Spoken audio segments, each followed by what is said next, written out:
People are still being held hostage tonight aboard a hijacked Afghan airliner at Stansted Airport in Essex. Police say they're determined to end the crisis peacefully. Body gets tossed down the stairs, boom. And the snipers now are looking in to say what's happened. Come over the radio, body on the tarmac. As I believe the officer commanding our lot was about to take control, the body sat up. It was that stopped this thing going in full on.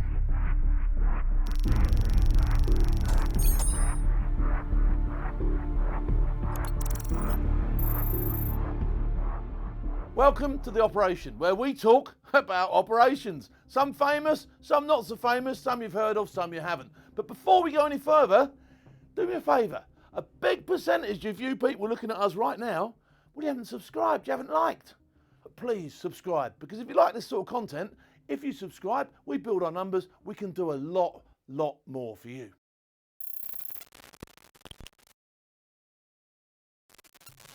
This operation in particular then, comes with a bit of a health warning. It is in the public domain, so I can talk about it. It's the Stansted operation. Remember the plane, the hijack plane, the Ariana plane going into Stansted? That's what we're going to talk about today. I can't give the op name, and I am bound by the law that I've signed, all right, not to give you some things, but I can give you others, all right? So we'll see as it unfolds. Everything I talk about today has been spoken about in the mainstream media. Some of it, I'll elaborate on it a little bit more than what they did, okay? And I can tell you I can do that, because I was there and they weren't. Right, let's get straight on with it, shall we? The 6th of February then, in 2000, an Afghan Ariana plane leaves Kabul, and it's only a short flight. It's bound up for Mazar-i-Sharif, which is up north. It's across the mountains, it's over the Panjshir Valley, across the mountains and straight in. It's not a far trip at all. But before it gets even out of Kabul, it gets taken, all right? It gets taken by nine people. I'm not going to say they're terrorists, all 9 of them right now, all right? Although we're going to call them terrorists, all right? You'll find out probably weren't as terroristic as they could have been, all right? If that makes sense. But anyway, 9 people, 9 terrorists, take over the flight and redirect it. They go first of all to Tashkent in Uzbekistan. Primary reason for that is to refuel. All right, they've only got enough fuel to probably get there and back up into Mazar-i-Sharif. So they needed fuel desperately, because their ultimate plan was to get themselves into Europe somewhere, which they did do, and you'll find out about that in a minute. So ultimately, they stop in Uzbekistan, and they let a few people off there. Now I'm not sure exactly who they let off, but they let off a few of the passengers, probably ones that weren't faring so well, maybe some women, maybe some children, but at Tashkent certainly some people got off. All right, they refueled. They get back up in the sky, stops in Kazakhstan briefly, more fuel, onto Moscow. Touches down in Moscow, needs more fuel. It's got to get across Europe, right? When it takes off from Moscow, by this time, the squadron, which I was with, D Squadron, has been alerted to the fact that there's something going on. Now, it didn't take the brains of an archbishop to stick your television on, look at the news and find out that a plane had been pinched, right?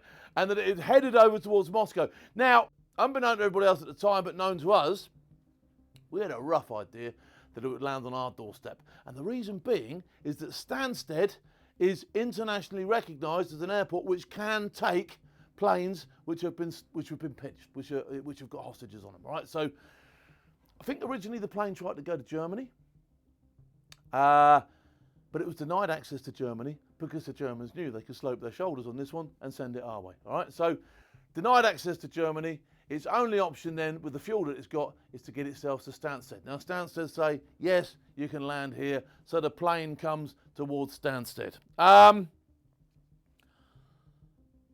That's roughly what's going on. I'm going to take you now from the perspective of the squadron and how that worked to a point.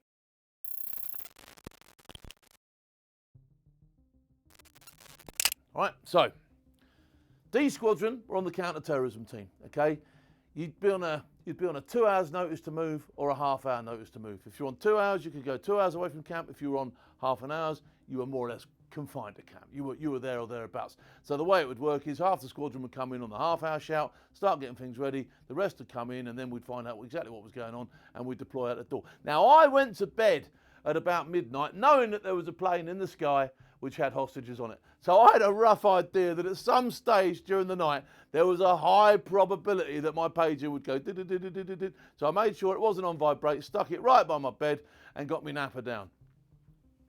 I'm sleeping away, and sure as eggs are eggs, pager goes off. Look at the pager. It's got the correct numbers on it to mean get yourself into camp and get yourself in now. I was on the half hour. So literally straight out of bed, bang, straight into camp, park my car up and straight down to the hangar where people are already, there must have been people that didn't go to bed, there's people already scanning stuff, bringing in information, looking at what's going on the news, getting some real time, because by this time there were people already down at Stansted. So a picture is being formed, all right? So what happens from there then?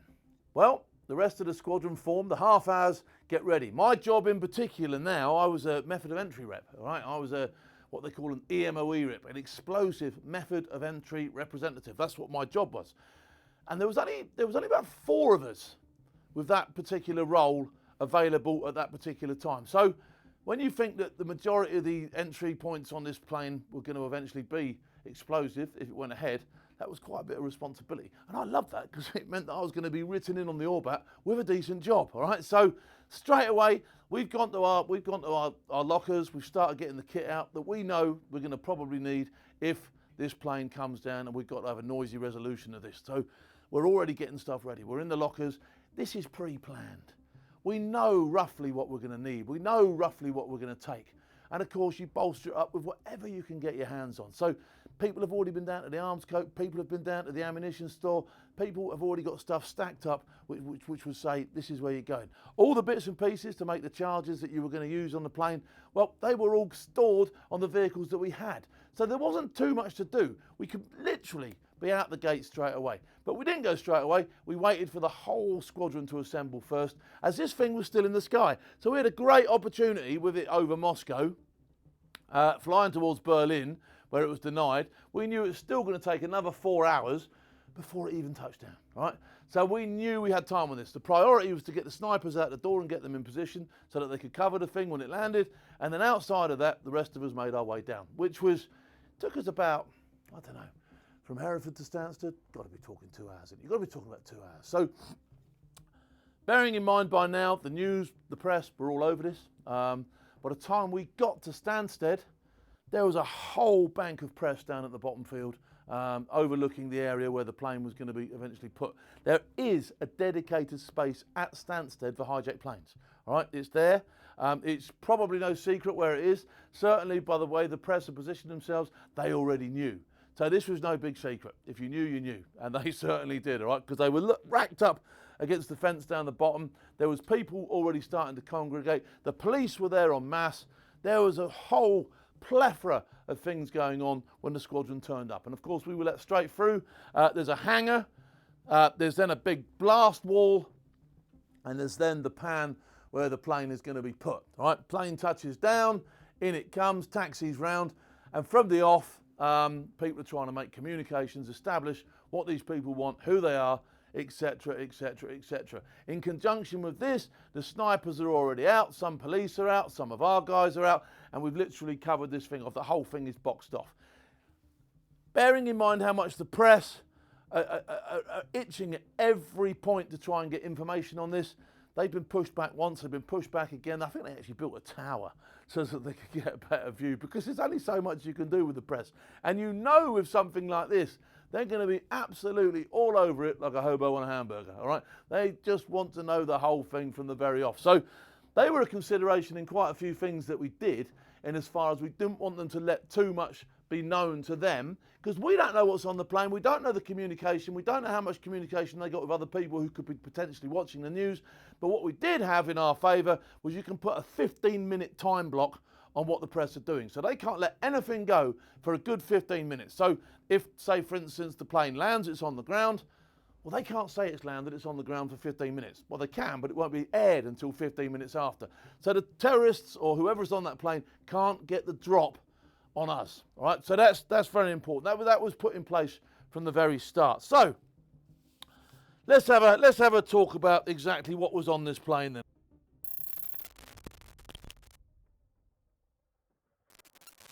I'm gonna refer to some facts and figures down here because it just makes sure I get it right. Let's have a quick butchers. Ariana Flight 805, Boeing 727, on its route to Kazakhstan. It had 9 Afghan men led by Ali Safi, Mohammed Safi. All right, they're the hijackers, 9 of them.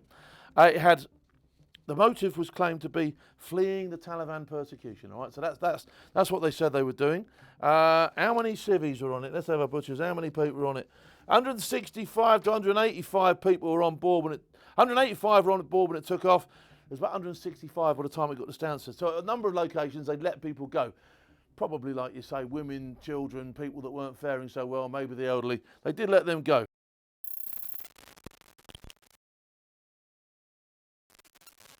On the 6th, which was on the first day, not a lot really happened for quite some time. By the time the plane got in, communications had been established, a field telephone had been sent up to them, etc., etc. A routine had to be established, all right? Because you know, presumably, there's going to be negotiations to be had. Now, you also know that you're going to get this wish list, which is going to sort of like encompass things like, oh, let's have £10 million and some helicopters. Now, you know they're not going to get that, all right? So you've got to like negotiate around this. And there was professionally employed people who deployed straight away onto the ground, both from the Met Police and from the regiment, who were trained in those specifics to liaise with the team and liaise with the terrorists and try and get some sort of rapport going. Now it's all about buying for time. From the police's perspective, they will negotiate. They want a peaceful resolution to this and will go at any cost to get the peaceful resolution. Now, I'd probably suggest the squadron were quite happy to get on board, get involved, and bring this thing to an end, whatever way it took. So, yeah, and that does reflect later on in the story. But anyway, for now then, we've got negotiations going on. Now, in conjunction with that, the squadron are doing what they've always got to do, come up with a plan of how they can resolve this thing the best. And they've also got to have an emergency response, because in the time it takes you to put a feasible plan together, which could take anything from 2 or 3 days to get something really in concrete and signed off, etc., and be running in place with all the rest of the stuff going on, there's a high probability that on the plane the terrorists could just start dropping people and you need to get on in a hurry. So there's an emergency response, which is more or less written up even almost before you get there. You know what the emergency response is going to be. And that's going to be literally charge that plane, take it down and everybody on board, get them off, sort them out, sift through it and work out what's what. And it's almost as ready as that, as raw as that, should I say. You know, literally, boom, we need to take this thing back, and if the need be. So the vehicles that we had at the time, and I'm not going to go too much into kit and equipment because it could compromise stuff, but the vehicles we had at the time would be permanently stacked up, ready to go. You would be cutting around in your coveralls. And at various times, you would up the ante, you would down the ante, depending on what was going on. If there was a negotiation going on, if there was feeding going on, if there was any work going on the plane, then you would all stand to. You'd all be ready with your weapons, ready to go. If there was other stuff and it wasn't so sort of like time critical, then you'd be stood down, still to your boots and your coveralls, but you'd be ready to go to a point, but you wouldn't be stood there sort of like waiting on the door. So obviously the snipers are watching it the whole time it's on the ground, and we've got a picture and a live feed and all that sort of stuff coming in the entirety. And don't forget, this was in 2000, so although there was some fairly decent technology out there, it's not the tech they've got today. Nowhere near the tech they've got today. You know, you could have probably put drones over it today, all that sort of stuff. We didn't have drones, nothing like that, do you know what I mean? So everything we get is from the Mark 1 eyeball, lenses and that sort of stuff, and a few CCTV cameras placed in the right place. So what are we doing? We're trying to build a picture. We're trying to build a picture of what's going on. We're trying to control how things are panning out from the perspective of the here and now. And we're also trying to come up with a plan should it go either way. If they surrender, we've still got to get everybody off. We've got the plane to search. We've got all that sort of stuff to do. If it's a noisy resolution, if they don't want to come off, if they put up resistance, if they start killing people, we need to get on board. We need to be knocking doors off. We need to be going through windows, and we need to be tackling people that need to be tackled. So all that sort of stuff's going on. Right. How did this one pan out then? Well, about the second day, we were probably decided on which way we were going to take this, how we were going to take it, and now it was a case of the negotiators just buying for time trying to bring this thing to a close without people getting hurt, because that's what the police want. They don't want anybody hurt. They don't want to, you know, whereas, you know, and I'm going to be genuine here, whereas I wasn't too bothered about getting on and mixing up with a few of these people, because, you know, that's what I'm paid to do. Their ideal is to get people off alive, everybody off alive, and, you know, people then put into their perspective wherever they've got to go after that. You know, when the terrorists are going to be arrested and people are going to be taken to hospital and all that sort of stuff. But anyway, so in the meantime then, we had various jobs to be done. I'm not going to go into detail with some of the jobs, but there were times you had to visit the plane to gain information, shall I say that. And I actually personally went out to the plane twice. And sometimes you would go out to the plane, gain the information, but under guise of a different job. So you might be doing a food drop. Obviously, the plane's been on there a long time. They need food, they need feeding. Bizarrely enough, they'd actually almost put a request in of what they wanted, you know what I mean? Chicken or beef. Insane. But there you go, that's the sort of things that were coming back. That's on top of that. You know, the squadron had to be fed as well. I think we cleared out a whole, every Chinese in the area and every Indian in the area provided food for us until we got our own cookhouse down there and that sort of stuff. So that's how it was going for the first couple of days. But again, we're building a picture. We realised that we needed somewhere to rehearse, and the only plane that was available for us to rehearse on of anywhere near one of these things, I don't even know what that's called, but there you go, that's the plane that we had, was parked up in Bournemouth. And they didn't even have a pilot for it. I think they had to bring in another pilot to bring this plane up from Bournemouth to where we were so that we could have a walk around it, and selected members of the team who were making different bits and pieces and decisions and analogies on the plane and how to assault it, would go down and have a look at this thing, and then it filtered down. Everybody got to look at it at least once, I think. The unique thing about this plane is that underneath here is a door that folds down. So one of the main access and entry points is actually a door that folds down from underneath the plane. And you'll probably see that on the footage behind me at some stage when people are getting off it. Other than that, you know, pretty bulk standard plane. You know, it's got a wing on each side, a tail at the back, engines, and a cockpit. Do you know what I mean? That's as much as I know about a plane. Inside then, yeah, pretty much, you know, 3 on 3. It's going to be stacked in there. It's going to be rammed. It's going to be stinking. They've been on it a long time. One of the considerations that didn't get taken into consideration until quite a way into this job was, I think, on about day 4, the cars got emptied. That's another story, and it was another mess. But somebody had to be trained up to go out and plug this thing in and all that sort of stuff. Anyway, it all went wrong, and he ended up covered in it. Anyway, a story for another day, but we'll tell you that later. So, where are we at? Where are we at with this now? Comings and goings from the plane, pictures are being built, options are being delivered. People are talking about these options, and it really is as far as the government controlled. You've got, you know, if the Prime Minister sits at the very top, you've then got various commanders, gold, bronze. You've got Cobra sit underneath him. Then you've got the commanders that sit within that, gold, bronze, silver, and all these people. So you've got a tie. It's a military in aid of the civil power type operation. So at some stage, the police will have to hand it over to us. And that's when it's deemed that they can take it no further. And at the point it gets handed over to us, well, that's when the pin gets pulled and we go on and we do our bits and pieces. So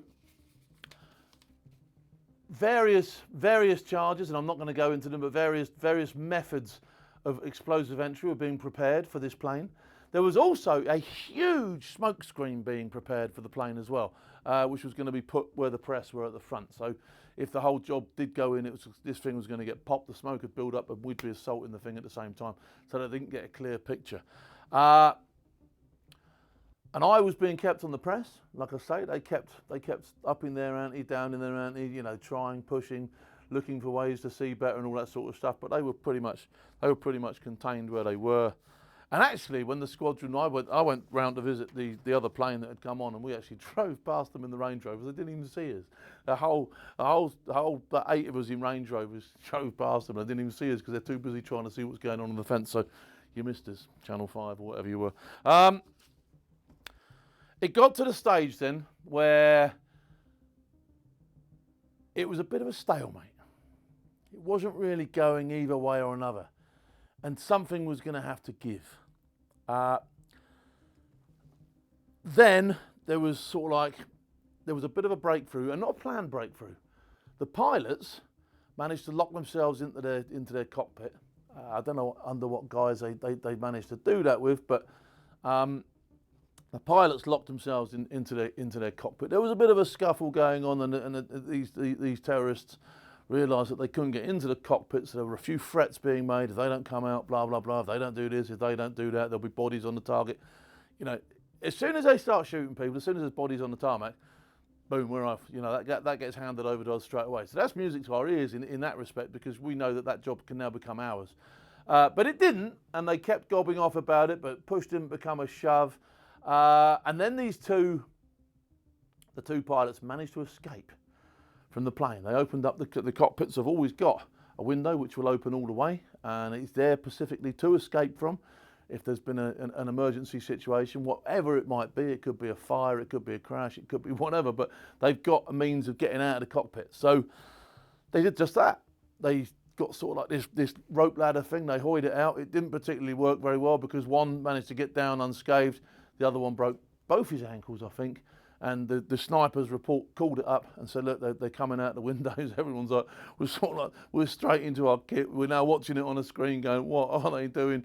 Boom. One of them's crawling about on the pan. He's trying to get back to whatever. And so a vehicle comes out and scoops them up and brings them in. Now, again, without going too much into detail, the plane has what we call aspects once you've got a plan.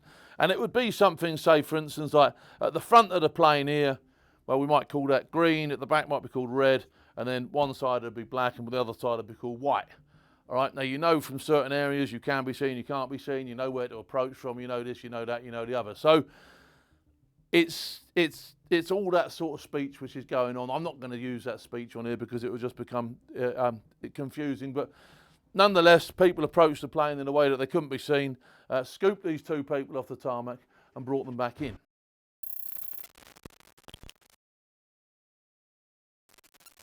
There's a kerfuffle on the plane when these people suddenly realise there's probably nobody in the cockpit. So they must have been banging on it, asking for a response, realising that nobody's asked for any food, nobody's been to the toilet. They must have been thinking to themselves, right, okay, they've gone. So they batter the door down and they realise they have gone. We now have no pilots for this plane. Straight away, they must have realised, well, now we are definitely staying here. We cannot get off this pan. We physically can't fly this thing anywhere. They must have been distraught by that. They must have been thinking sort of like the pilots were pretty key to their plan that they had here, right? The pilots were sort of like, were instrumental in probably either their getaway or their next move or whatever, but they're not there anymore. They're gone. That sparks a bit more of a kerfuffle in as far as, what do we do now? Now, if that had have been a plane which wasn't just over here looking for asylum seeking, and this is what I said about them being terrorists, I think they were all, in fact I know that they were all seeking asylum, all right? They were all trying to get away from Afghanistan. So this is when it probably sort of like resonated or showed first that this wasn't as much of a terrorist, although it was a terrorist action, it wasn't maybe everyone on that plane knew what was going on, is what I'm trying to say. Maybe everybody on that plane had a vested interest in getting off alive, and maybe nobody was ever going to get killed on that plane in the first place, all right, is what I'm trying to say there. And sure enough, they realise now they've got to do something. So, after a bit of a struggle, the door comes down at the back, and they throw a body off the plane after they fired a shot with inside the plane. So they fired a shot in the plane, boom. Everybody stands to, debts are into charges, everybody's on the vehicle, and the snipers now are looking in to say what's happened. The ramp comes back down on the back of the plane, and as far as we're concerned now, if a body comes off that, we're going. That is going to get signed over from gold to ROC, Zero Alpha, and that is now our resolution. That is our job. Body gets tossed down the stairs. Boom, boom, boom, boom, boom, boom. Lands on the tarmac. Body on the tarmac. They come over the radio. Body on the tarmac.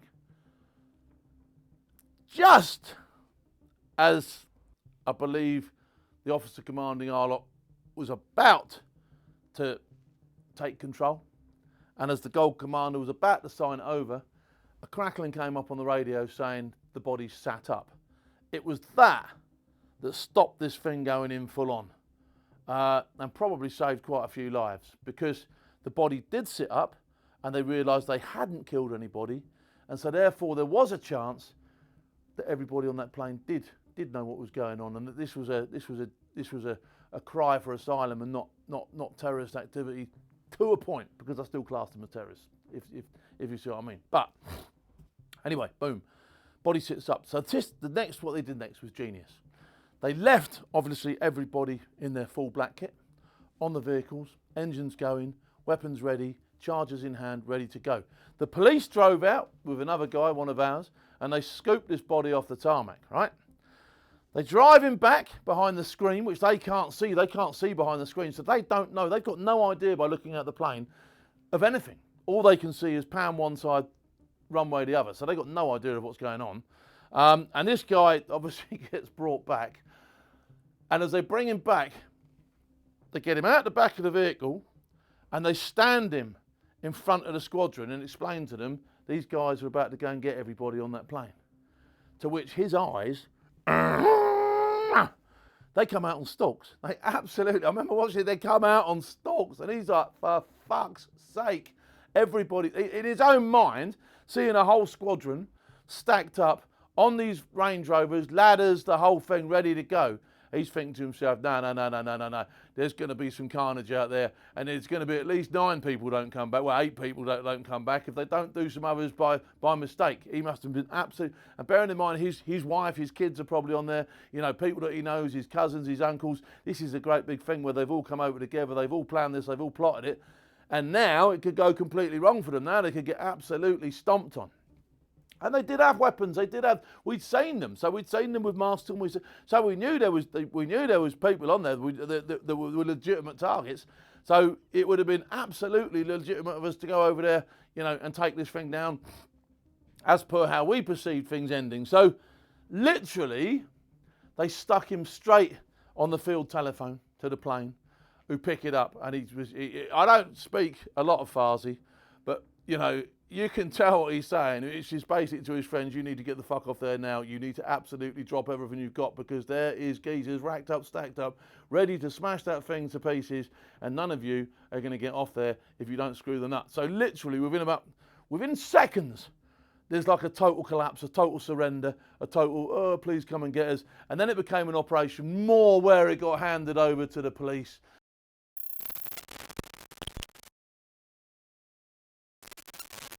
Actually went out to the plane and made lines and funnels, and people were dragged off and all that sort of stuff. And you know, it was a peaceful ending. People were put on the runway. They were segregated. The terrorists went one way. You know, the normal punters went the other. Funnily enough, as with what seems to be the trend nowadays, all the asylum seekers ended up getting asylum. Some of them were put up quite close to where the regiment is now, and I won't say exactly where they are, but people know where they are, all right? The terrorists, I think, did get some bird. They did go to prison and all that sort of stuff. I don't have the exact sentences that they got, but, you know, I would be very, very surprised if they're not all out now and doing their own thing. And certainly they definitely, you know, all of them ended up staying over here, as far as I know. Let's have a look. The resolution. Peaceful conclusion. All hostages released unharmed early on the 10th. Legal aftermaths. Hijackers were commuted. Leaders got 5 years in prison. There, you're 5 years in prison. What a fucking joke that is, isn't it? Others 30 months. And a younger hijacker got 27 months. I'll take a plane for 27 months just for the fucking crack. Jesus, that's outrageous, isn't it? Judge acknowledgement. The desire to flee the Taliban was understandable. I do get that, all right? I'm not a complete idiot. But holding hostages crossed the line into criminal behaviour. All right, that's a pretty fair assessment by the judge, to be honest. But I still think, you know, that's no deterrent, is it? 27 months, is it? No deterrent whatsoever. I think, you know, they should. And, you know, at the end of it, and I can understand if they didn't go back, even if that was the way that we were, you know, if it was a justified thing that they were fleeing, you know, and their lives were at risk. I get that. But, you know, I don't know, it's going to throw up a whole load of questions, but they're all still here. It never really got announced too much exactly what had happened, but like I say, the ones that weren't guilty of anything, and I would suggest that they all knew what was going on, so the ones that were deemed not guilty of anything, straight out into the community, found houses, given this, given that, given the other, like, you know, well, we all know what goes on there, don't we? So that was more or less that. I think that was the thing. I remember afterwards we had a photograph by the plane. I don't think the photo was ever issued to anybody, but there is a photograph of that plane with the squadron, D squadron, in the interest room. I'm going to be honest with you. I was fairly disappointed that we didn't get on. It was one of the first major things I'd been involved with. You know, you're obviously hoping to exercise all your skill sets. In the conclusion of these things, we didn't get to exercise all our skill sets. It was a good thing to be involved with. You know, we were exposed to all sorts of stuff. It was the first time really I'd come face to face in the flesh with a terrorist, stood there in front of me. I did that, you know, a couple of times on food runs, etc., where they were actually face to face with us. It was a real operation. It didn't pan out the way anybody probably thought it was going to pan out, but it was peaceful. And as far as the police concerned, it was the best day ever because nobody got hurt. That's it. That was the operation. In the comments below, leave your questions. I'll see if I can answer them. I have been fairly brief. Airplane stuff doesn't change too much, and so it would be wrong of me to give away too much of exactly how we do this, that and the other, and what we use, etc., etc., etc. So I've not done that on purpose. All the stuff I have given you is in the public domain. So that's what you've got. But I've presented it in a way which is probably a little bit different to the way the public domain have seen it before. That's without a doubt. I will be doing a little bit more on this, and I will be doing it behind closed doors. 16 pence a day, you know what that gets you, all right? And I will field questions there as well as I can. Not going to give away complete 100% secrets, but I can intimate too, and if you know, you know. So you might want to ask me a few things behind closed doors. In fact, I'll guarantee you do, all right? For now, I'll see you later. That was the operation.